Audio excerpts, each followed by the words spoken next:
Now we come to our first example, the physics accelerator.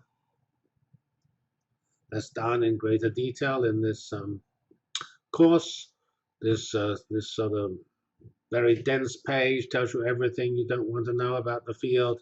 Here we have a tunnel, 27 kilometers in circumference, crossing from Switzerland to France.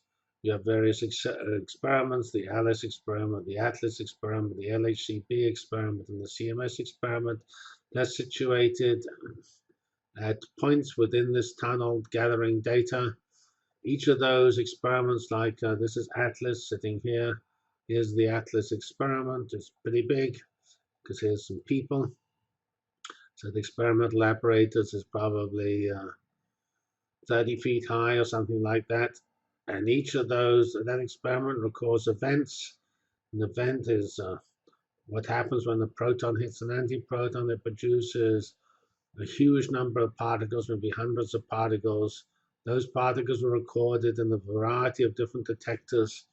These apparatuses are so big is because they detect all sorts of things. They detect charged particles, they detect neutral particles, they detect particles that interact with different degrees of efficiency in various materials, and they're all recorded and written down, run through triggers to choose interesting events and things like that.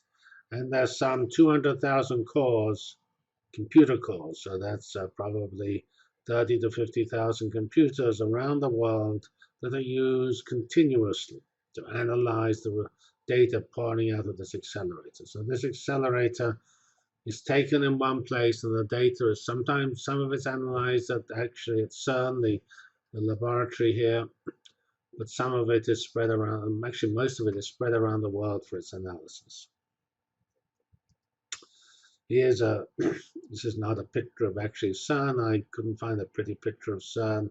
Here's a rather pretty picture of an accelerator at Brookhaven, which shows, but it's sort of typical. So these tunnels, they just have tunnels, and then you have within the tunnels, you have a set of magnets guiding the particles around to keep them under control.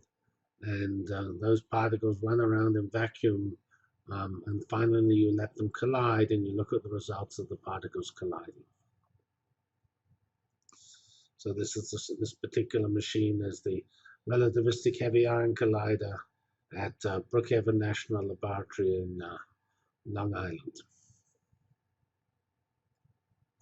And finally, at the end of all this, you get a picture like this. And so we discuss such pictures in the course, and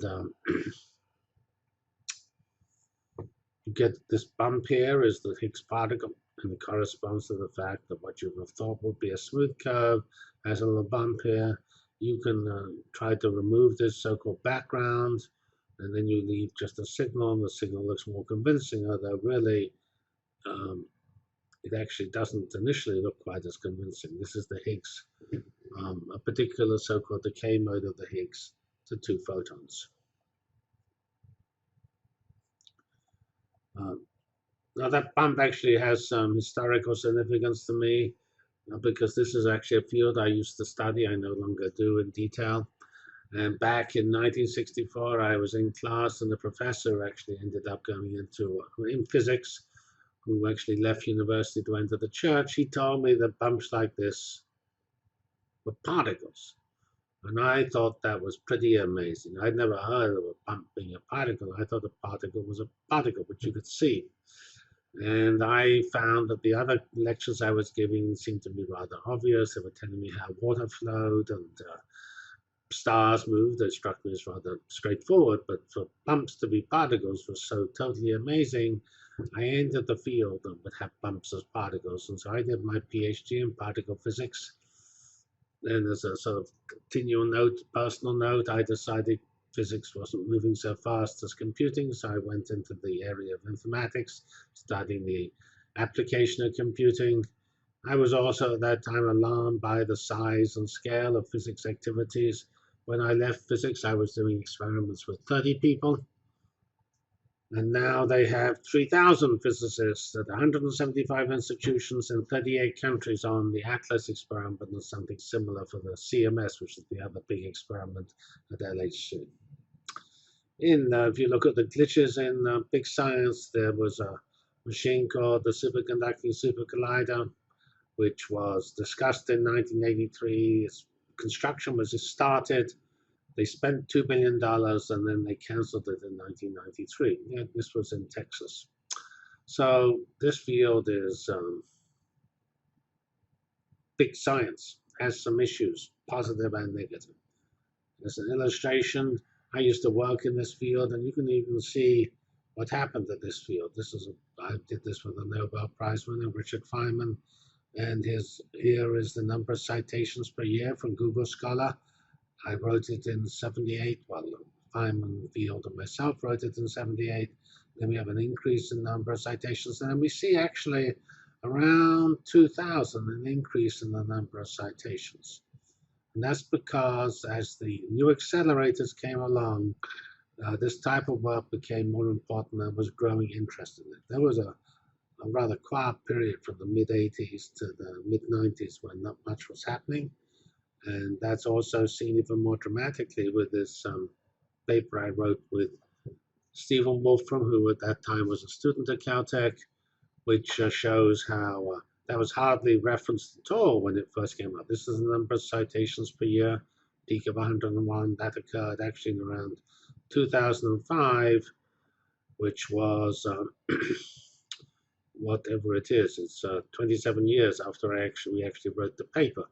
And this points out the long time scales this field has. Big science has big time scales. You need to be very patient to work in big science.